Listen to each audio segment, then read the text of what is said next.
So student, इस unit के अंदर अपन बात करेंगे इंडक्शन मोटर ड्राइव की। जो अपनी नई यूनिट है वो अपना स्टार्ट करेंगे इंडक्शन मोटर ड्राइव, उसके बारे में चर्चा करेंगे। सो बेसिकली जो है इसके अंदर आपने इंडक्शन मोटर जो है उसकी स्टडी कर रखी है, इंडक्शन मोटर के बारे में आपने पढ़ रखा है। कुछ जो वहाँ के बेसिक कंसेप्ट है वो अपने यहाँ पे यूज़ लेंगे, और जो चीज़ें आपने यहाँ पे पढ़ी है उसको एक बार आप ब्रशअप कर लीजिए ताकि आपको यहाँ पे कोई दिक्कत नहीं आए। सो बेसिकली क्या होता है कि इंडक्शन मोटर का सबसे पहले अपन एक इंट्रोडक्शन देखते हैं।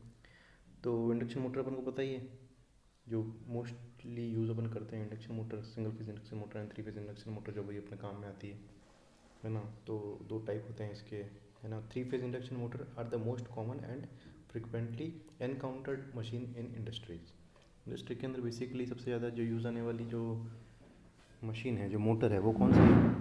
थ्री फेज जो इंडक्शन मोटर है उसको अपन काम में लेते हैं। इसके अलावा अपन सिंगल फेज इंडक्शन मोटर भी कई जगह काम में लेते हैं, है ना।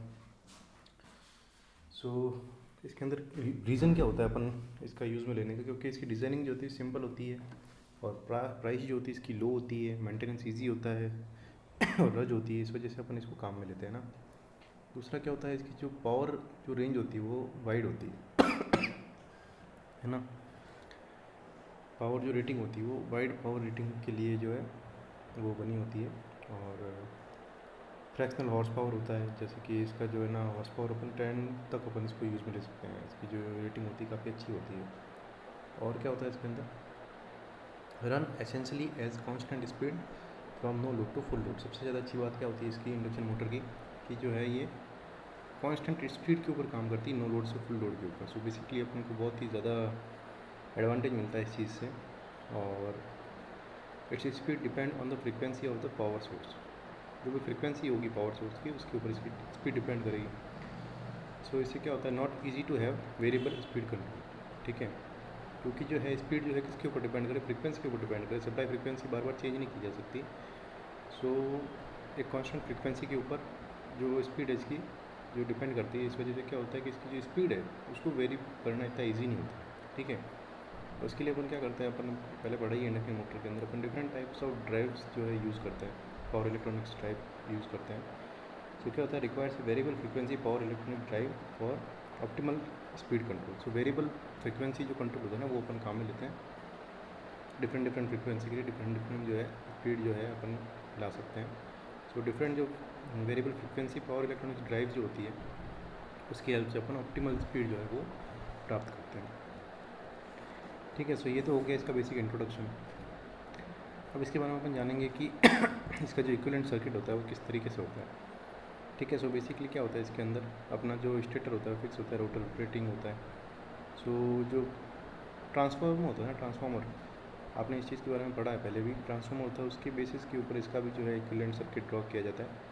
ट्रांसफार्मर के बेस पे जो स्टेटर जो होता है, तो ट्रांसफार्मर के अंदर क्या होता है, एक पूरा ट्रांसफार्मर के अंदर सारा स्टेशनरी पार्ट होता है, तो इसके अंदर स्टेशनरी और एक रोटेटरी पार्ट होता है। सो उसके अंदर क्या होता है कि फ्लक्स का जो है फ्लक्स का रोटेशन होता है, उसकी जो कोर्स है उसके अंदर। सो यहाँ पे भी फ्लक्स लिंक होता है स्टेटर और रोटर का, उसके बेस पे जो है इसका इक्विवेलेंट सर्किट जो है वो बनाया जाता है। Now as you manage to solve the induced voltage and different frequency problem, we can combine the stator and rotor circuit in one equivalent circuit. Equivalent circuit के बारे में हमने पढ़ा है किस तरीके से बनता है इसका इक्विवेलेंट सर्किट। एक जो होता है स्टेटर होता है, फिर बाद में उनका जो म्यूचुअल लिंकेज फ्लक्स बनता है उसके अंदर, इस वजह से इसके अंदर जो है रोटर के अंदर जो है फ्लक्स लिंक होता है और रोटर रोटेट करता है इसका, इस वजह से जो है इसके अंदर रोटेशन स्टार्ट होता है। सो बेसिकली अपन क्या करते हैं इसके अंदर सर्किट के अंदर अपन ने जाना है पहले भी। सो ये वाला पार्ट जो होता है स्टेटर का पार्ट होता है, ये वाला पार्ट जो होता है रोटर का पार्ट होता है, ये आपस में लिंक होते हैं इस तरीके से, है ना। सो अगर अपन इसकी जो है कुछ फॉर्मूलेज जैसे मैं आपको बताना चाहूँ तो किस तरीके से अपन जो इसके अंदर अपन पढ़ेंगे, जो अपन ने इसके अंदर एक चीज़ जानी थी, जो इसकी जो इंडक्शन मोटर है इसके अंदर दो तरीके की जो स्पीड होती है, तो सिंक्रोनस स्पीड होती है और एक रोटर स्पीड होती है ना।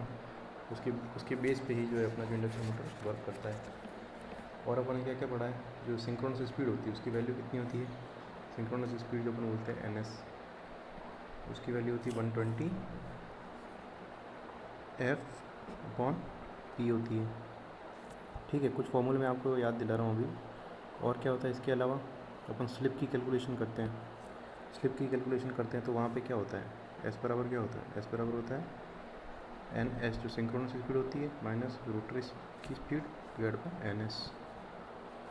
सो इस तरीके से जो है स्लिप की कैलकुलेशन की जाती है। स्लिप जितना कम होता है उतना अच्छा होता है। एन एस क्या होती है यहाँ पे, speed of stator field with respect to stator.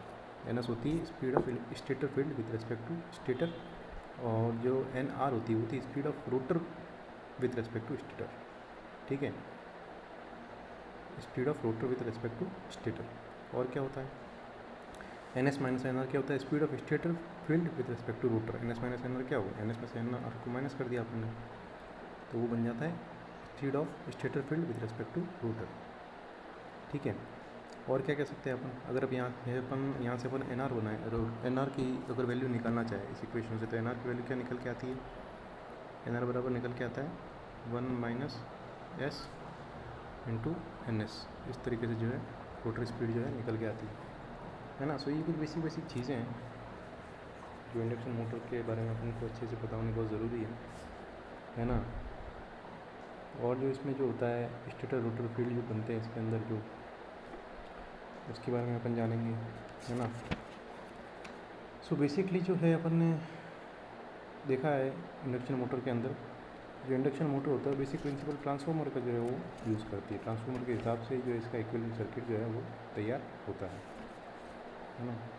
इसके अलावा अगर अपन जानना चाहें तो क्या क्या चीज़ होती है इसके अलावा, जो इसका जो टॉर्क की इक्वेशन होती है वो अपने लिए बहुत ही इंपॉर्टेंट होती है। टॉर्क की इक्वेशन जैसे कि अब मैं आपको बताना चाहूँगा, टॉर्क जो प्रोपोर्शनल होता है किसके होता है वो अपना बेसिक जानना जरूरी है। टॉर्क किसके प्रोपोर्शनल होता है, जो E2 है ना, उसका square R2 S divide by R2 square plus के S X2 का होल स्क्वायर। तो ये जो कुछ है टॉर्क की जो इक्वेशन निकल के आती है ना, या आपने इंडक्शन मोटर के अंदर अच्छे से पढ़ रखी है, तो टॉर्क की इक्वेशन निकल के आती है। तो आपने देखा था कि टॉर्क की जो प्रोपोर्शन होता है किसके प्रोपोर्शन होता है, वोल्टेज, रेजिस्टेंस और स्लिप डिवाइड बाय जो रेजिस्टेंस है सेकेंडरी का या फिर अपन कह सकते हैं स्टेटर साइड का, उसका square plus S into X2 का होल स्क्वायर। तो ये कुछ टॉर्क की जो है इक्वेशन इस तरीके से निकल के आती है ना। तो ये बेसिक चीज़ें मैं आपको रिकॉल करवा रहा हूँ जो कि आपने इंडक्शन मोटर के अंदर पहले पढ़ रखी है ना। अब इसके बाद क्या होता है मोस्ट इम्पॉर्टेंट जो थिंग अपन अगर इसके अंदर देखें, सो आर इसका अपन जैसे एन एस के बारे में मैंने आपको बताया, सिंक्रोनस स्पीड होती है 120 F/P होती है। एन आर के बारे में अपन स्टडी कर ली है ना, और अपन ने सब कुछ बेसिक चीज़ें अपन एक बार देखी है इसकी। और आर जो इसके अंदर जो रेजिस्टेंस होता है ना, एक्स इसका रिएक्टेंस होता है। ठीक है, सो अगर एक्स के बारे में अगर मैं निकालना चाहूँ, है ना, एक्स के बारे में अगर मैं जानना, जैसे अपन ट्रांसफार्मर का इक्विवेलेंट सर्किट बनाते हैं तो अपन क्या करते हैं, कोरिलेट करते हैं स्टेट जो सेकेंडरी साइड है प्राइमरी साइड है। तो इसके अंदर अपन क्या करते हैं, स्टेटर और रोटेटर के जो है इक्विवेलेंट सर्किट बनाते टाइम रिएक्टेंस और रेजिस्टेंस को कोरिलेट करते हैं। तो रिलेट करते हैं तो उसमें क्या होता है, सबसे पहले मैं आपको बताना चाहता हूँ ए होता है, ए इफेक्टिव जो होता है या अल्फा कह सकते हैं, या अपन इसको ए इफेक्टिव से बता रहे हैं। ए इफेक्टिव से डोंट करते, उसकी वैल्यू कितनी होती है, जो सिंक्रोनस स्पीड है डिवाइड बाय एन आर, है ना। उससे जैसे कि अपन वहाँ पे निकालते थे तो वहाँ पे जो टर्न्स रेशियो था उसके ऊपर निकालते थे, तो यहाँ पे अपन एन आर एन एस और एन आर से निकालेंगे। तो ए इफेक्टिव जो होता है N S by N R होता है। अब इस ए इफेक्टिव की हेल्प से अपन जो है प्राइमरी और सेकेंडरी साइड जो है या फिर अपन कह सकते हैं स्टेटर और रोटर की जो है उसके बीच में रिलेशन अच्छे से निकाल सकते हैं। सो अगर मैं रिएक्टेंस की बात करूँ X2 की, सो X2 अगर निकालते तो X2 कैसे निकाल जाता है, ए इफेक्टिव का square into X R naught. ठीक है, वैसे रेजिस्टेंस की बात करूँ तो रेजिस्टेंस भी सेम तरीके से निकाला जाएगा, ए इफेक्टिव का स्क्वायर इंटू आर आर। ठीक है, तो ये एक्स आर क्या है, ये रोटेटर साइड का जो है, रोटेटर जो है ना उसका जो रिएक्टेंस है, आर क्या है रेजिस्टेंस है उसका। तो इसकी हेल्प से अपन क्या कर रहे हैं, इसको कन्वर्ट कर रहे हैं अपन। जब इसका कन्वर्जन करके फिर अपन जो है एक इक्विवेलेंट सर्किट बनाते हैं। ठीक है, इनको कन्वर्ट करके रोटर की साइड का, और उसके बाद में अपन इसको R2 से डोनेट करके फिर अपन सर्किट के अंदर यहाँ पे इस तरीके से जो है इसको लगा दिया जाता है, R2 को और X2 को इस तरीके से लगाया जाता है। I2 की बात करें, मतलब जो इसके अंदर करंट है इसकी बात करें तो वो क्या होगी, IR divide by A effective, मतलब रोटेटर साइड की current divide by A effective. और अगर E1 की बात है, जो इसके अक्रॉस जो है E1 जो वोल्टेज आ रहा है ना, even back E M F आ रहा है इसके अंदर, उसकी बात है तो ए effective into E R naught, जो कि पहले आ रहा था उसमें ए इफेक्टिव से मल्टीप्लाई करते तो ई वन निकल के आता है। ठीक है, सो इस तरीके से जो E one I two R two X two जो है कैलकुलेट करके और इस इक्विवेलेंट सर्किट के अंदर यहाँ पे एड ऑन कर दी जाते हैं। ठीक है, अपन डायरेक्टली तो ऐड कर नहीं सकते, जो भी रोटर का जो रेजिस्टेंस है रिएक्टेंस है वो डायरेक्टली ऐड नहीं किया जा सकता। ठीक है, सबसे पहले उसको अपन को कन्वर्ट करना पड़ेगा, उसके बाद ही अपन जो है कन्वर्जन के बाद में इक्विवेलेंट सर्किट के अंदर उनको डायरेक्ट ऐड कर देते हैं। ठीक है, सो इस तरीके से जो कन्वर्जन करके इसका इक्विवेलेंट सर्किट जो है वो बनाया जाता है। तो बहुत ही ईजी सी चीज़ है। यहाँ पे अपन ने जो सप्लाई वोल्टेज लगा रखा है, अब क्या किया अपन ने स्टेटर साइड का जो रेजिस्टेंस और रिएक्टेंस लगा दिया, फिर जो इनके म्यूचुअल जो थे उनकी अपन ने वैल्यू यहाँ पे पुट कर दी, आई एम जो इसके अंदर जो करंट आती है वो। अब क्या करते हैं सीधा फिर अपन जो रोटर साइड को है उसको यहाँ पे कनेक्ट कर लेते हैं। तो जे एक्स टू और आर टू बाई एस से अपन इसको डोनेट करते हैं, इनकी वैल्यू अपन कहाँ से निकालते हैं, इससे अपन जो है इनकी वैल्यू निकाल देते हैं। ठीक है, और निकाल के डायरेक्ट यहाँ पुट कर लेंगे। तो ये क्या हो गया, एक तरीके से इक्विवेलेंट सर्किट तैयार हो गया है इंडक्शन मोटर का। ठीक है, अब यहाँ पर डायरेक्ट वैल्यू पुट करके अपन इक्विवेलेंट सर्किट के अंदर इसको अपन सॉल्व कर सकते हैं। ठीक है, अगर अपन कैसे भी रेजिस्टेंस की वैल्यू अगर स्टेटर साइड में चेंज कर रहे हैं तो उसका क्या इफेक्ट पड़ेगा ओवरऑल सर्किट के ऊपर, वो अपन कैलकुलेट करते हैं। रोटर साइड में अगर चेंज हो रहा है तो उसका क्या इफेक्ट पड़ेगा अपने इक्विवेलेंट अपने जो इंडक्शन मोटर उसके ऊपर, वो अपन डायरेक्ट कैलकुलेट कर सकते हैं इक्विवेलेंट सर्किट की हेल्प से। ठीक है, सो होता क्या एक्चुअली, अब इसके अंदर थोड़ा अपन एनालिसिस करेंगे। और when the rotor is locked, कहने का सेंस क्या, रोटर लॉक हो गया, रोटर लॉक हो गया कहने का सेंस क्या, रोटर रोटेट नहीं कर रहा है या फिर ब्लॉक हो गया एक तरीके से। तो अगर रोटर रोटेट नहीं कर रहा है तो एन आर कितना हो जाएगा, एन आर की वैल्यू क्या हो जाएगी, एन आर की वैल्यू 0 हो जाएगी, है ना। आई एस इक्वल्स टू 1, है ना। ये कैसे हुआ, सिंपल सी चीज़, मैंने आपको स्लिप का इक्वेशन बताई हुई। स्लिप की जो है इक्वेशन क्या होती है, स्लिप की जो फॉर्मूला होता है क्या होता है, एन एस, स्लिप बराबर होता है N S synchronous speed divide by rotor की speed divide by N S. ठीक है, इस तरीके से होता है। अब अगर ये रोटर ब्लॉक हो गया या फिर रोटर ब्लॉक हो गया कहने का सेंस क्या, एन आर कितना हो गया, 0 हो गया। ई 0 हो गया तो N S by N S, मतलब स्लिप कितना हो गया, 1 हो गया। ठीक है, सो बेसिकली एस की वैल्यू यहाँ पे कितनी हो जाती है, 1 हो जाती है इस केस के अंदर जब अपना रोटर ब्लॉक हो रहा है। ठीक है, रोटर इस टाइम पे रोटेट नहीं कर रहा है। तो when the rotor is block S equals to 1, the largest voltage and rotor frequency are induced in the rotor. ठीक है, वोल्टेज जो होगा लार्जेस्ट होगा, फ्रीक्वेंसी होगी रोटर की एकदम मैक्सिमम हो जाएगी इस केस के अंदर, जो है इसके अंदर इंड्यूस हो जाती है इस केस के अंदर। Why on the other side, इसके अंदर क्या होगा एक्चुअली, जैसे कि अगर अपन एस इक्वल्स टू 1 हो गया तो इसके अंदर क्या होगा, जो इंड्यूस वोल्टेज होगा उसकी वैल्यू बहुत ही ज़्यादा हो जाएगी और जो फ्रीक्वेंसी है उसकी वैल्यू बहुत ज़्यादा हो जाएगी इस केस के अंदर, है ना। और दूसरी चीज़ अगर अपन यहाँ पे जानना चाहें तो क्या होगा, क्या होगा on the other side, if the rotor rotates at synchronous speed, मतलब अगर अपना रोटर है, सबसे पहले तो S1 कब हुआ, S1 कब हुआ, जब रोटर अपना ब्लॉक हो गया, मतलब एन आर इक्वल टू 0 हो गया। अब S0 की अगर अपन बात करें, S0 कब होता है, S0 कब होगा, जब स्लिप जो होती है अपनी N S minus N R divide by N S. तो 0 कब होगा, जब अपना रोटर की जो स्पीड है सिंक्रोनस स्पीड के बराबर हो जाए, तब अपना स्लिप जो है वो 0 हो जाता है। तो इस केस के अंदर क्या होगा, जो अपनी इंड्यूस वोल्टेज एंड फ्रीक्वेंसी होगी रोटर की, वो कैसी हो जाएगी, 0 हो जाएगी। ठीक है, मतलब कहने का सेंस कि स्लिप जब 0 होगी तब इंड्यूस वोल्टेज और फ्रीक्वेंसी 0 होगी, और स्लिप जब 1 होगा तब इंड्यूस वोल्टेज और फ्रीक्वेंसी कैसी हो जाएगी रोटर के अंदर, मैक्सिमम हो जाएगी। ठीक है, तो इसके अंदर अब क्या है कि तो इसके अंदर अगर अपन अब इंड्यूस्ड वोल्टेज इन रोटर की अगर बात करें तो ई आर की वैल्यू किसके बराबर होती है, S into E R naught. जो इंड्यूस्ड वोल्टेज और रोटर है उसको स्लिप से अगर मल्टीप्लाई करते हैं तो इंड्यूस्ड वोल्टेज जो होती है रोटर के अंदर जो इंड्यूस्ड वोल्टेज होता है उसकी वैल्यू आ जाती है। Where E R naught is the largest value of rotor's induced voltage, मतलब ई आर क्या है यहाँ पे, इंड्यूस्ड वोल्टेज है ना। इसकी वैल्यू मैक्सिमम कब हो सकती है, जब एस की वैल्यू 1 हो जाए, एस जो यहाँ पे दे रखा है इसकी वैल्यू 1 हो जाएगी, ये एस जो है मैक्सिमम हो जाएगा, एस की वैल्यू अगर 1 हो जाएगी तो ई आर जो ई आर नॉट के बराबर हो जाएगी। तो कहने का सेंस ये जो अपना इंड्यूस्ड वोल्टेज है ना यहाँ पे ई आर, उसकी मैक्सिमम वैल्यू कितनी हो सकती है, ई आर नॉट के बराबर हो सकती है। ठीक है, और एक कब होगा, जब एस इक्वल टू 1 होगा। एस इक्वल टू उस कहने का सेंस क्या है, जो अपना रोटर कैसा होगा, लॉक्ड होगा, जो अपनी रोटर की जो स्पीड होगी वो 0 होगी उस टाइम पे। उस टाइम पे क्या हो जाएगा, जो अपना इंड्यूस्ड वोल्टेज है रोटर के अंदर वो किसके बराबर हो जाएगा, ई आर नॉट के ऊपर, ई आर नॉट के बराबर हो जाएगा। ठीक है, रोटर के अंदर जो बैक एम है उसके एकदम बराबर हो जाएगा, मैक्सिमम वैल्यू के बराबर। तो इसी केस के अंदर जब अपना ब्लॉक रोटर जो होता है ना, उसी टाइम पे जो अपनी जो इंड्यूस्ड ईएमएफ जो होता है ना, उसकी मैक्सिमम वैल्यू होती है। क्यों, क्योंकि एस की वैल्यू 1 होती है इस केस में। ठीक है, अब अगर फ्रिक्वेंसी की बात करें, रोटर फ्रिक्वेंसी जो होती है वो कितनी होती है, एस इंटू एफ नॉट, ठीक है। सो बेसिकली अगर अपन यहाँ पे एक्सएल अगर देखें, एक्सएल मतलब क्या होता है, ओमेगा रिएक्टेंस है इसका, या फिर अपन इसको बोल सकते हैं 2 पाई एफ इंटू एल, है ना। अब होता क्या है यहाँ पे अपन जो फ्रिक्वेंसी है उसकी वैल्यू यहाँ पे पुट कर देंगे। मतलब कहने का सेंस क्या है, एक्स आर है वो ओमेगा आर एल आर के बराबर है। ओमेगा आर मतलब क्या हो जाएगा यहाँ पे 2 pi F R L R. अब यहाँ पे 2 पाई एफ आर है, मतलब अब एफ आर जो रोटर फ्रिक्वेंसी है इसके अंदर अपन को किस तरीके से लिखेंगे, एफ आर को एस इंटू एफ नॉट के बराबर लिखेंगे। मतलब ये वाली वैल्यू जो है ना वो मैंने यहाँ पुट कर दिया, तो ये कितना निकल जाएगा, 2 pi F S F E L R, ठीक है। इस तरीके से निकल जाएगा। तो बस कुछ नहीं किया मैंने, इस एस को यहाँ पे बाहर ले लिया, इसको आगे ले लिया मैंने, और बाकी सबको मैंने एक्स नोट से पुट कर दिया। मतलब कहने का सेंस क्या है, एक्स आर जो है रोटर का जो रिएक्टेंस है उसको मैं एस इंटू एक्स नॉट लिख रहा हूँ, ठीक है। ये इक्विवेलेंट रिएक्टेंस है एक तरीके से, जो मैं चेंज करके लिख रहा हूँ यहाँ पर, ठीक है।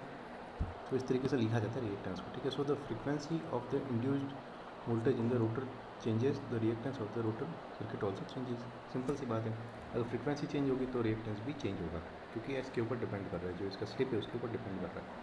और एक्स आर नॉट क्या है, where X R naught is the rotor reactance at the supply frequency at block rotor. मतलब जब अपना रोटर ब्लॉक होता है उस टाइम पे जो रिएक्टेंस होता है वो होता है अपना एक्स आर नॉट। सो इस तरीके से जो है रिएक्टेंस की कैलकुलेशन करी जाती है, फ्रीक्वेंसी कैलकुलेशन करी जाती है इक्विवेलेंट सर्किट के लिए, और बैक ईएमएफ कैलकुलेशन करी जाती है, जो अपना इक्विवेलेंट सर्किट है ना उसकी बात कर रहे हैं यहाँ पे इसके लिए, ठीक है। अब होता क्या एक्चुअली, अब इसको अगर अपन कंबाइन करके एक साथ ड्रॉ करें, ठीक है। अब इन चीज़ों को मैं एक साथ ले रहा हूँ, यहाँ जो अपन ने कैलकुलेट किया है, जो यहाँ पे जो मैंने ई आर कैलकुलेट किया है, फ्रीक्वेंसी कैलकुलेट करी है, एक्सएल कैलकुलेट किया, उनको अगर मैं एक साथ कैलकुलेट करूँ तो रोटर का इक्विवेलेंट सर्किट अगर ड्रॉ करेंगे तो कैसे बनेगा, रोटर का इक्विवेलेंट सर्किट जो है वो इस तरीके से बनेगा, ई आर एक्स आर और आर आर, ठीक है। ई आर बराबर क्या होता है, जो ब्लॉक रोटर के लिए अपन यहाँ पर ड्रॉ करें तो ब्लॉक रोटर के लिए S into E R naught, और J S into X R naught होता है, रिएक्टेंस होता है इंड्यूस्ड ईएमएफ, और रेजिस्टेंस के अंदर कोई फर्क नहीं आता, तो उसको आर आर में अपन लिख रहे हैं। तो इस तरीके से जो रोटर साइड का जो है इक्विवेलेंट सर्किट बनता है, ठीक है।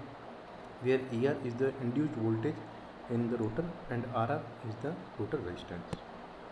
तो इस तरीके से जो है इक्विवेलेंट सर्किट बनता है रोटर साइड का, है ना। और ये जो है कंप्लीट जो है रोटर जो है रेजिस्टेंस बना है यहाँ पे। अगर अपन ई आर नॉट और एक्स आर नॉट की तो अपन बात करेंगे ना, यहाँ पर अपन किस तरीके से अगर बात करेंगे ई आर नॉट और एक्स आर नॉट के टर्म्स में बात करें, तो अपन जो रोटर रेजिस्टेंस है ना इसको ऐसे डिवाइड कर देंगे। अगर सीधा अगर अपन बनाना चाहें ना, now we can have the rotor equivalent circuit like this, okay. यहाँ पे जे एक्स आर नॉट लिखा है, यहाँ पे ई आर नॉट लिखा, और इस आर को अपन ने ऐसे डिवाइड कर दिया, इसको इस तरीके से अपन ने ड्रॉ कर दिया। तो इसको कॉमन लेके किया एक्चुअली, ठीक है। मतलब ई आर वाली साइड में से अगर कॉमन निकालेंगे, और कहने का सेंस क्या है, यहाँ पे अगर अपन सीधा अगर इस इक्वेशन को लिखेंगे, अगर वोल्टेज ड्रॉप में लिखना चाहूँ तो किस तरीके से लिखता हूँ, ई आर बराबर R R plus J X R into I R, ठीक है। इस तरीके से लिखा जाता है ना। अगर मैं वोल्टेज रोटर के अंदर अगर मैं जो है के वी लगूँ तो इस तरीके से चलेगा।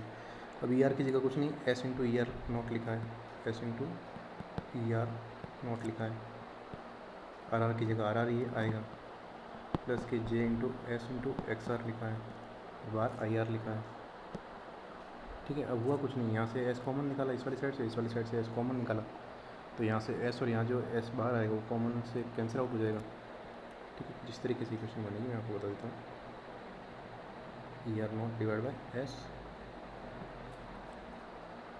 सॉरी इस तरीके से इसको इस तरीके से लिखेंगे अपन, S into E R naught, थोड़ा सा क्या स्पेस की यहाँ पर दिक्कत आती है राइटिंग के अंदर, इसके अंदर, और यहाँ से एस बाहर निकालो तो क्या हो जाएगा, R divide by S plus J X into I R, ठीक है। अभी एस से एस कैंसिल हो गए, तो अगर नया इक्विवेलेंट सर्किट में लिखना चाहूँ तो कैसे लिखूँगा, आर को एस से डिवाइड करूँगा, बाकी सब ऐसा रहेगा, आर को एस से डिवाइड करिए। तो इस तरीके से जो है नया इक्विवेलेंट सर्किट इसका तैयार होता है। बहुत ही ईजी सी चीज़ें हैं, आप इंडक्शन मोटर में बहुत ही अच्छी तरीके से इसकी स्टडी कर रखी है, यहाँ पर केवल एक इंट्रोडक्शन ले रहे हैं इनका, ठीक है। सो बेसिकली अब इक्विवेलेंट सर्किट के अंदर क्या चेंज आया है, यहाँ पे जो अपने रोटर साइड का इक्विवेलेंट सर्किट था वो अपन इस तरीके से यहाँ पे बना दिया, ठीक है। और ये स्टेटर साइड का इक्विवेलेंट सर्किट है। Now as we manage to solve the induced voltage and different frequency problem, we can combine the stator and rotor circuit in one equivalent circuit। इस तरीके से अपन इसको एक equivalent circuit के अंदर divide कर दिया है ना। सो बेसिकली इस तरीके से तैयार होता है। वापस अगर अपन यहाँ पे देखें रोटर साइड को थोड़ा अपन ने सॉल्व किया और कुछ नहीं ना, रोटर साइड को अपन थोड़ा सा सॉल्व करके इसमें लगा दिया। बाकी जो है सब कुछ सेम टू सेम रहेगा। अब इसके अंदर क्या कर दिया अपन ने जब इसको अपन इक्विवेलेंट सर्किट को यहाँ पे कनेक्ट करते हो वापस वही ए इफेक्टिव बराबर N S by N R होता है। E1 जो है वो किसके बराबर है, ए effective into E R naught के बराबर। ठीक है, वो सेम चीज़ है, बस I2 जो है इसके अंदर करंट आएगी I R divide by A effective के बराबर, R2 A square into are के बराबर, X2 a square into X R के बराबर। इस तरीके से जो है इक्विवेलेंट सर्किट इसके अंदर जो रोटर साइड का वो ऐड हो जाएगा स्टेटर साइड के अंदर। ठीक है, और R2 की जगह R2 बाई एस अपने यहाँ पे लिखते हैं, है ना। सो बेसिकली ये जो है कंप्लीट इक्विवेलेंट सर्किट जो है बन के आता है रोटर साइड का, और उसको अपन सीधा अटैच करते हैं स्टेटर साइड में for the sake of calculation, अपन को अच्छे से कैलकुलेशन कर पाएँ इस वजह से, है ना। सो इस तरीके से जो है कंप्लीट होता है अपना इक्विवेलेंट सर्किट का। अब अपन बात करेंगे कि जो टॉर्क स्लिप कैरेक्टरिस्टिक है उसके बारे में, है ना। टॉर्क स्लिप कैरेक्टरिस्टिक किस तरीके से तैयार होती है उसके बारे में अपन जानेंगे। सो बेसिकली टॉर्क की जो इक्वेशन होती है वो अपन जानते हैं क्या होती है।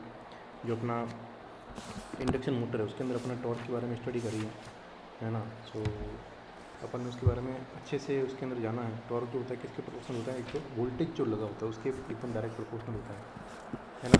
सो टॉर्क की इक्वेशन होती है वो मैं लिखना चाहूँगा यहाँ पर ताकि आपको अच्छे से समझ में आए। टॉर्क जो होता है वो प्रोपोर्शनल होता है E2 square R naught S divide by, सब रोटर वाली साइड के लेंगे अपन यहाँ पे, क्योंकि रोटरिंग पार्ट जो होता है टॉर्क किसके अंदर आएगा, रोटर वाले पार्ट में आएगा, S into X2 divide by X2 का होल स्क्वायर। इस तरीके से टॉर्क की इक्वेशन जो है निकल के आती है। ठीक है, अब होता क्या है कि टॉर्क स्लिप कैरेक्टरिस्टिक बनानी है अपन को यहाँ पे। टॉर्क स्लिप कैरेक्टरिस्टिक कहने के सेंस है स्लिप को अगर चेंज करेंगे तो टॉर्क में क्या फ़र्क आएगा, बाकी सब रिमेनिंग कांस्टेंट, बाकी सबको कांस्टेंट रखेंगे, सिर्फ स्लिप के साथ अपन बात करेंगे। ठीक है सो सबसे पहला केस अपन लेते हैं कि जो स्लिप की वैल्यू है ना बहुत ज़्यादा कम है, स्लिप जो है ना बहुत ज़्यादा छोटा है।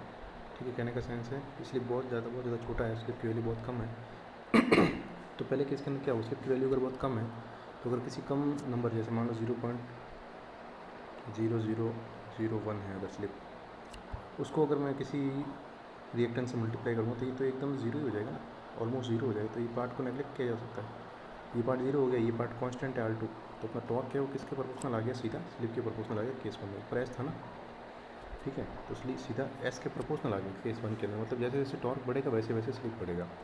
तो इस केस में आप देख रहे हैं कि वही हो रहा है, जैसे जैसे टॉर्क बढ़ता है वैसे वैसे स्लिप बढ़ता है। तो इस रीजन को क्या बोला जाता है, किस स्टेबल रीजन बोला जाता है, या फिर इसको बोलते हैं अपन लो स्लिप रीजन, जिसके अंदर टॉर्क जो होता है वो प्रोपोर्शनल होता है स्लिप के। ठीक है, टॉर्क जो होता है वो प्रोपोर्शनल होता है स्लिप के। ये तो हो गया केस वन। अब केस टू के अंदर क्या होता है, जब स्लिप की वैल्यू इतनी ज़्यादा छोटी नहीं रहती जितनी अपन समझ रहे हैं, थोड़ी सी बड़ी हो जाती है वैल्यू। तो वैल्यू जब बड़ी हो जाएगी तो टॉर्क की मैं वापस लिख रहा हूँ यहाँ पे equation, torque is proportional to rotor side का जो इंड्यूस्ड ईएमएफ वो R2S R2 का square plus X2 into S का होल स्क्वायर। ठीक है, तो अगर स्लिप छोटा नहीं है तो उस केस में अपन स्लिप को नेगलेक्ट नहीं कर सकते। नीचे जो ये वाला पार्ट है ना इसमें इसको नेगलेक्ट नहीं कर सकते। तो नेगलेक्ट नहीं कर सकते तो अपन क्या करेंगे, इसको कॉमन निकालेंगे इस एस स्क्वायर को अपन कॉमन निकालेंगे तो फिर अपनी जो नई इक्वेशन है वो कैसे बनेगी। इसको अगर मैं एस स्क्वायर को बाहर लेता हूँ, इसको अगर बाहर लेता हूँ तो यहाँ से एस हट जाएगा, यहाँ पे एस स्क्वायर आ जाएगा और बाहर एस स्क्वायर आ जाएगा। ठीक है, इस तरीके से बनेगा। तो ये ऊपर वाला एस और नीचे वाला एस कट जाएगा। तो बेसिकली अगर मैं क्या सकता हूँ, टॉर्क के इन्वर्सली प्रोपोर्शनल आ जाता है यहाँ पे स्लिप के। इन्वर्सली प्रोपोर्शनल कहने का सेंस है कि जैसे जैसे स्लिप बढ़ेगा वैसे वैसे टॉर्क कम होगा। तो यहाँ पे आप देख सकते हैं इस रीजन के लिए जैसे जैसे स्लिप बढ़ रहा है वैसे वैसे टॉर्क जो है कम हो जाता है। ठीक है, तो ये हो जाता है हाई स्लिप रीजन, जिसके अंदर क्या होता है slip is inversely proportional to slip कैसा हो जाता है, इन्वर्सली प्रोपोर्शनल हो जाता है एस के। ठीक है, और इसके बाद क्या होता है, स्लिप एक पॉइंट के बाद जब 1 हो जाता है, 1 कहने का सेंस क्या होगा, स्लिप की वैल्यू 1 हो जाती है। स्लिप की वैल्यू 1 कब होती है अपन जानते हैं, जब रोटर की स्पीड है वो सिंक्रोनस स्पीड के बराबर हो जाए N R divide by N S. तो स्लिप जो है सॉरी उल्टा हो गया यहाँ पे, एक सेकेंड, टॉर्क जो है वो इन्वर्सली प्रोपोर्शनल है 1 एस के। और स्लिप की वैल्यू 1 कब होगी, जब अपनी रोटर स्पीड 0 हो जाए। स्लिप होता है N R N S minus N R divide by N S. तो स्लिप 1 कब हो जाता है, जब रोटर की स्पीड 0 हो जाती है या फिर ब्लॉक रोटर हो जाता है, जो अपन अभी देख के हैं, तो उस केस में क्या हो जाता है, स्लिप की वैल्यू बन हो जाती है। ठीक है, और इसके बाद अगर अपन है ना और ज़्यादा स्लिप को अगर आगे बढ़ाएंगे, मतलब स्लिप को इस रीजन से भी आगे अपन लेके जाते हैं, तो ब्रेकिंग रीजन आ जाता है। मतलब रोटर जो अपना ऑपोजिट डायरेक्शन में घूमना शुरू कर देगा। ये N R minus N R की जगह N R plus N R हो जाएगा, N S plus N R हो जाएगा यहाँ पे इस केस के अंदर, तो वो ब्रेकिंग रीजन हो जाता है। ठीक है, ब्रेकिंग रीजन आगे वाला हो जाता है इसके। ठीक है, और ये हो जाता है लो हाई स्लिप रीजन। ठीक है, ये वाला जो रीजन है वो कैसा हो जाता है, हाई स्लिप रीजन। इसके आगे का जो रीजन आएगा वो ब्रेकिंग रीजन हो जाता है। क्यों? क्योंकि एन आर जो है वो इस केस के अंदर कैसा हो जाएगा, कम होता गया। एन आर स्लिप जो है बढ़ता गया। स्लिप कब बढ़ता रहेगा? हाई स्लिप कहने का सेंस क्या है? हाई स्लिप कहने का सेंस यही है कि स्लिप है वो कितना है, N S minus N R divide by N S. तो स्लिप कब बढ़ सकता है? जब एन आर कम होगा तभी अपना स्लिप जो है वो बढ़ सकता है।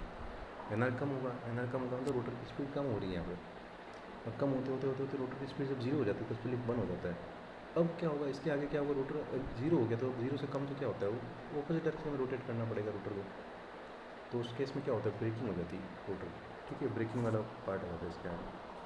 ठीक है, तो ये वाला जो रीज़न है, ये वाला रीज़न कहलाता है हाई स्लिप रीज़न कहलाता है। इसके अंदर टॉर्क जो है इन्वर्स प्रोपोर्शनल होता है स्लिप के।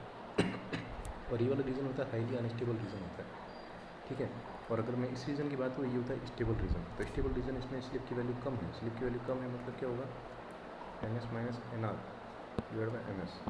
स्लिप की वैल्यू कम है कहने का सेंस है कि जो अपना रूटर है वो नियर बाय सिंक्रोनस स्पीड के पास है, सिंक्रोनस स्पीड के क्लोज है, तो ये स्टेबल रीज़न कहलाता है।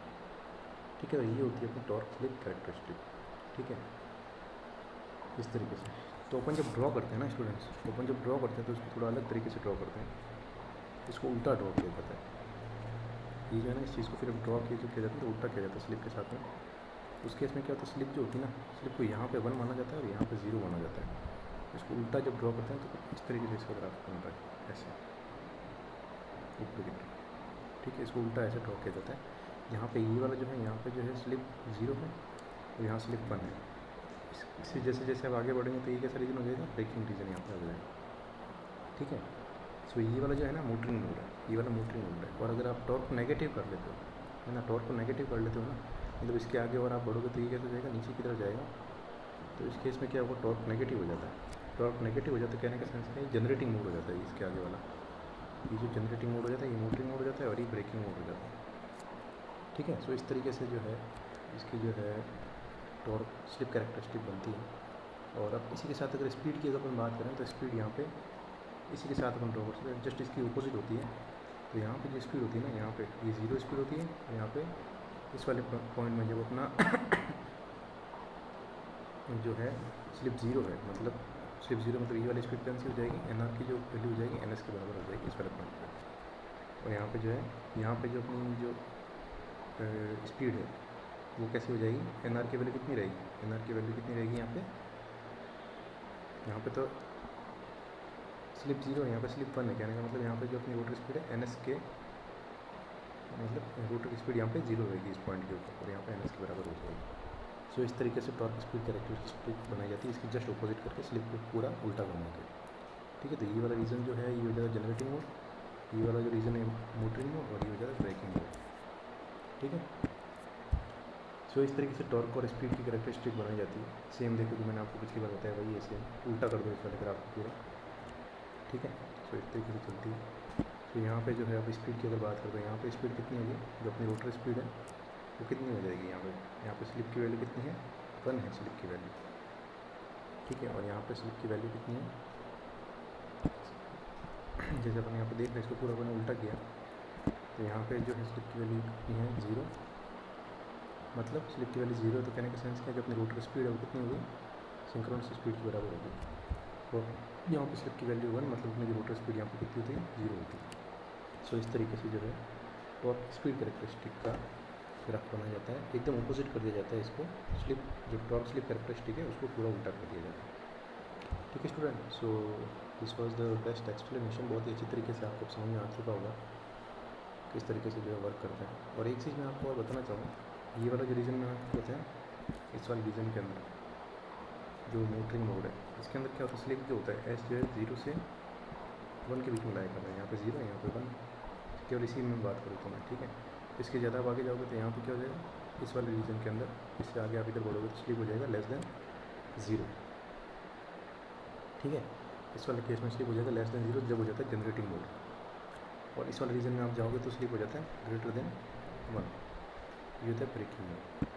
ठीक है, सो स्लिप ग्रेटर देन 1 कहने का सेंस क्या है, जो है एनआर जो है यहाँ पे कैसा हो गया, वो हो गया है रिवर्स डायरेक्शन में रोटेट करना, स्पीड जो रोटेट करना स्टार्ट कर दिया आपने मोटर में।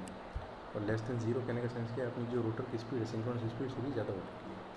ठीक है, सो इस तरीके से जो है टॉर्क स्पीड कैरेक्टरिस्टिक और टॉर्क स्लिप कैरेक्टरिस्टिक वर्क करते हैं। ठीक है, तो बहुत ही अच्छे तरीके से वो आपको समझ में आ चुका होगा।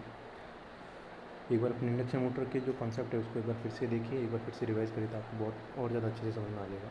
ठीक है, अब अपन बात करेंगे variation of torque speed curve with supply और अप्लाइड वोल्टेज और अप्लाइड फ्रिक्वेंसी।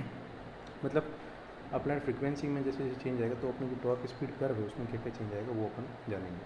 ठीक है, अब जो मैक्सिमम वेरिएशन होता है फ्रिक्वेंसी के अंदर वो अपन कितना अलाउ कर सकते हैं, +-2 का जो वेरिएशन होता है वो अप्लाई कर सकते हैं। इंडिया के अंदर जैसे 50 हर्ट्ज़ के ऊपर अपन फ्रिक्वेंसी को अलाउ करें तो 48 to 52 के बीच में भी फ्रिक्वेंसी अलाउ की जा सकती है। इससे ज़्यादा अगर वेरिएशन आएगा तो जो भी अपन इक्विपमेंट घर में लगा रखे हैं, जो भी अपन ने चीज़ें लगा रखी है, वॉशिंग मशीन मान लो, टीवी मान लो, जो भी है, तो सब उसी पर्टिकुलर फ्रिक्वेंसी के ऊपर वर्क करते हैं। और अगर जैसे जैसे फ्रिक्वेंसी में चेंज आएगा और ज़्यादा वेरिएशन आएगा तो उनके डैमेज होने का बहुत ज़्यादा खतरा रहता है। ठीक है, तो बेसिकली क्या होता है, इसी रेंज के अंदर अपन फ्रिक्वेंसी को वेरी कर सकते हैं। Need of variable supply voltage. अब सप्लाई वोल्टेज की कैसे अपन को इसमें जरूरत पड़ेगी, वेरिएबल वोल्टेज सप्लाई की। सो बेसिकली क्या होता है, synchronous speed of an induction motor is directly proportional to supply frequency. जो भी सिंक्रोनस स्पीड होती है, अपन को पता है एनएस क्या होता है, एनएस के बारे में अगर बताएं तो एनएस क्या होता है, सिंक्रोनस स्पीड होती है, किसके प्रोपोर्शनल होती है, 120 F/P लिखते हैं ना अपन सिंक्रोनस स्पीड, है ना। ये एनएस बराबर होता है 120 F/P, प्रोपोर्शनल क्या सीधा अपन बराबर ही होता है, तो 120 F/P लिखते हैं इसको, है ना। सो बेसिकली क्या होता है, जो अपनी जो सिंक्रोनस स्पीड है वो किसके प्रोपोर्शनल होती है, फ्रीक्वेंसी के बराबर होती है। So it is possible to control the motor speed over a wide range by using a variable frequency supply such as an inverter. तो यहाँ पे क्या हो सकता है, अगर अपना सिंक्रोनस स्पीड को अपन को कंट्रोल करना है तो अपन क्या कर सकते हैं, वेरिएबल फ्रीक्वेंसी को अप्लाई करके अपन यहाँ पे सिंक्रोनस स्पीड को उसको चेंज कर सकते हैं, मोटर की स्पीड को फिर अपन चेंज कर सकते हैं। ठीक है, तो voltage applied to the motor should also be variable so that the flux in the magnetic circuit will not exceed its rated value. और वोल्टेज को अप्लाई करके भी अपन जो है अपनी जो है उसको स्पीड को कंट्रोल कर सकते हैं। तो voltage apply to the motor should also भी वेरिएबल, मोटर वोल्टेज भी जो वेरिएबल होना चाहिए, जो भी अपन को मोटर के ऊपर वोल्टेज लगाए वो भी वेरिएबल होना चाहिए, ताकि क्या हो, फ्लक्स जो होता है ना मैग्नेटिक सर्किट के अंदर वो क्या एक्सीड नहीं करे रेटेड वैल्यू से, रेटेड वैल्यू से हमेशा कम रहे। इस वजह से अपन ऐसा रेटेड वैल्यू से कम रखने के लिए अपन क्या करते हैं, जो वोल्टेज है उसको चेंज करते रहते हैं, वेरिएबल होना चाहिए उस वोल्टेज को। ठीक है, in short for a smooth speed control over a wide range a variable voltage variable frequency supply is essential. ठीक है, जो अब अपन को क्या पता लगा इस चीज़ से कि अगर अपन को स्मूथ कंट्रोल करना है स्पीड के ऊपर तो उसके लिए एक तो वेरिएबल वोल्टेज होना चाहिए और वेरिएबल फ्रीक्वेंसी दोनों होना बहुत ज़रूरी है। ठीक है, वेरिएबल फ्रीक्वेंसी भी होना चाहिए, वेरिएबल वोल्टेज भी होना चाहिए। तो वेरिएबल वोल्टेज होगा तो अपन क्या करेंगे, फ्लक्स को है उसको कंट्रोल कर पाएंगे और उससे स्पीड कंट्रोल होगी, और वेरिएबल फ्रीक्वेंसी होगा तो उससे अपन डायरेक्ट स्पीड को है वो कंट्रोल कर पाएंगे। ठीक है, इस तरीके से जो है वेरिएबल स्पीड और वेरिएबल वोल्टेज कंट्रोल की हेल्प से अपन स्पीड को जो है कंट्रोल कर सकते हैं। इसके बाद क्या होता है, टॉर्क स्पीड अगर कैरेक्टरिस्टिक में बनाना चाहो तो किस तरीके से इसका ग्राफ बनता है। टॉर्क स्पीड जो कैरेक्टरिस्टिक है अपन जो वहाँ पे बना के आए हैं वही सेम चीज़ है ना, ये जो अपन यहाँ पे सीख के आए हैं ये वाला टॉर्क स्पीड कैरेक्टरिस्टिक यही यहाँ पे बनाया गया है इस तरीके से। इस तरीके से आता है टॉर्क स्पीड कैरेक्टरिस्टिक, ये होता है मोटरिंग मोड के लिए, ये जनरेटिंग मोड के लिए, इस तरीके से आता है नीचे से। ठीक है, अब होता क्या है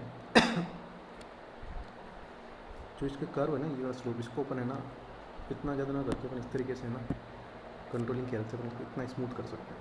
ठीक है, इतना ज़्यादा वेरिएशन नहीं करके सिर्फ इतना स्मूथ कर सकते हैं। कैसे, और फ्रिक्वेंसी सप्लाई, मतलब वेरिएबल फ्रिक्वेंसी अगर अपन सप्लाई करेंगे तो उसको इतना ज़्यादा स्मूथ अपन यहाँ पे कर सकते हैं। ठीक है, और क्या होता है यहाँ पे, जैसे इस वाले जो कर्व उसको अपन ऑब्टेन कर सकते हैं यहाँ पे स्पीड से, टॉर्क स्पीड कैरेक्टरिस्टिक के अंदर किससे अपन वेरिएबल फ्रिक्वेंसी कंट्रोल से इसको जो है टॉर्क स्पीड कैरेक्टरिस्टिक को अपन कंट्रोल कर सकते हैं। और क्या होता है, torque speed characteristic with a fixed frequency sinusoidal supply. अगर अपन ये वाला जो कर्व है ना, ये तो वो वाला है जो फिक्स फ्रिक्वेंसी वाला है ना, जो अपन पहले बात कर रहे थे, ये मेन कर्व है, ये वाला जो मेन कर्व है जब फिक्स फ्रिक्वेंसी आती है तब आता है, ठीक है। और जब अपन फ्रिक्वेंसी को जो है वेरिएबल बनाते हैं तब अपन को टॉर्क स्पीड कैरेक्टरिस्टिक इस तरीके से मिलती है, जो कि बहुत ही स्मूथ है ना, कोई ज़्यादा वेरिएशन इसके अंदर नहीं होती। इस तरीके से अपन जो है स्पीड को वेरी करके, जो फ्रिक्वेंसी को वेरिएबल बना के अपन स्पीड को जो है कंट्रोल कर सकते हैं। इसके बाद अपन देखते हैं student equivalent circuit for different frequency. अगर डिफरेंट फ्रिक्वेंसी के लिए अपन इक्विवेलेंट सर्किट इसका बनाना चाहे, ये इतना ज़्यादा इंपॉर्टेंट नहीं है, लेकिन फिर भी हमको पता होना चाहिए वाला पार्ट। तो इसके अंदर क्या होता है, जैसे यहाँ पे वोल्टेज है, रेजिस्टेंस अपन स्टेटर साइड के लगा रखे हैं, रोटर साइड के अपन यहाँ पे इस तरीके से जो है लगा रखे हैं, इनटू जो है इंड्यूस्ड वोल्टेज है अपना रोटर साइड का। तो इसको अगर अपन कन्वर्ट करते हैं तो इसको अपन कन्वर्जन सर्किट इनका यहाँ पे बता रखा है किस तरीके से किया जाता है। सो बेसिकली जो है वो सेम ही जो अपन पहले पढ़ के हैं वही चीज़ें सेम टू सेम यहाँ पे भी डिफरेंट फ्रिक्वेंसी के लिए बनाया गया है। अगर फ्रिक्वेंसी अगर चेंज होती है तो उसके लिए अपन क्या करेंगे, उस तरीके से बनाया गया है इसको। सो बेसिकली क्या हुआ, यहाँ पे जो रिएक्टेंस होगा, म्यूचुअल रिएक्टेंस, उसको RXM से डिनोट करेंगे और X2 जो है उसको RX2 से डिनोट करेंगे। रेजिस्टेंस चेंज होकर क्या हो जाएगा, 1 - SR divide by SR into R dash.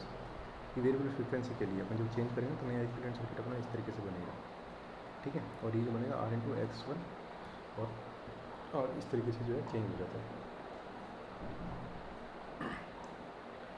इसके बाद स्टूडेंट नेक्स्ट जो अपना है परफॉर्मेंस देखेंगे अपन, जो अपना टॉर्क स्पीड कैरेक्टरिस्टिक अपना देख लिया किस तरीके से इसका ग्राफ आता है, कुछ इस तरीके से टॉर्क स्पीड कैरेक्टरिस्टिक का ग्राफ आता है, ठीक है।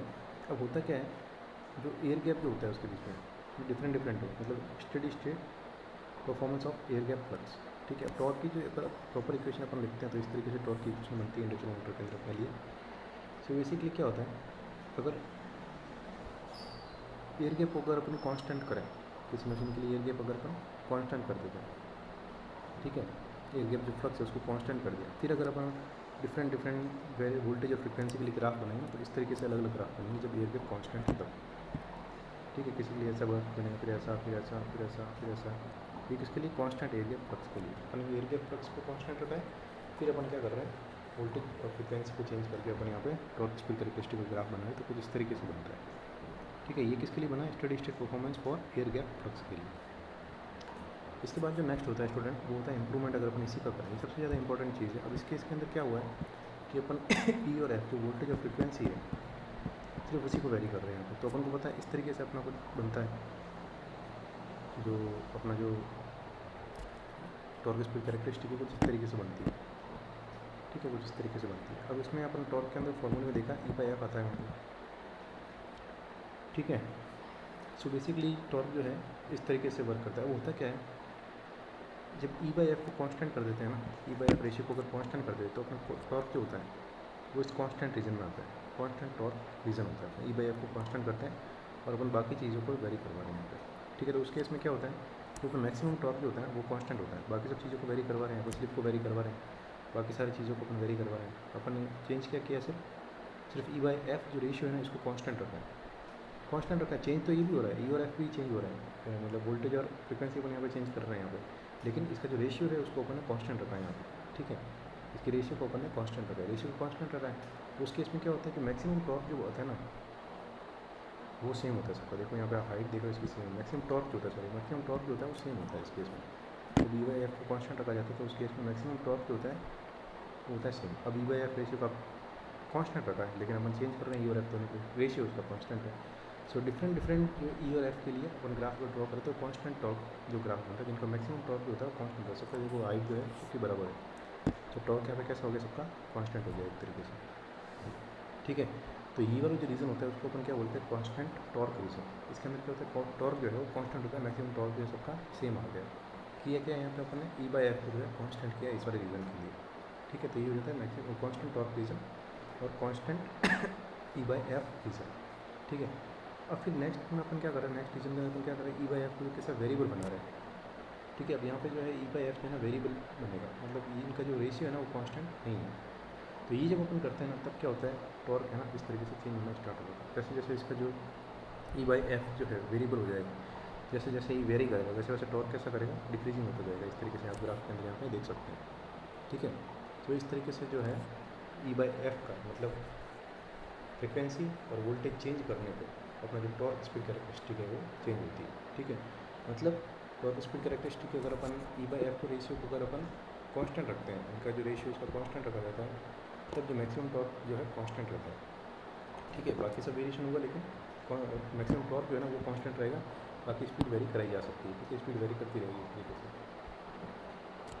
लेकिन जब अपन है ना E/F को वेरिएबल बना देते हैं, कांस्टेंट नहीं रहता है, तो उस केस के अंदर क्या हो जाता है, जो मैक्सिमम टॉर्क है वो भी चेंज होता है, डिक्रीजिंग होना स्टार्ट हो जाता है यहाँ पे। ठीक है, सो इस तरीके से जो है वोल्टेज और फ्रिक्वेंसी है उसको चेंज करने पे अपने टॉर्क स्पीड कैरेक्टरिस्टिक में क्या चेंज आता है वो करना। ओके स्टूडेंट, इसका जो नेक्स्ट है अपन नेक्स्ट क्लास में करेंगे। Thank you.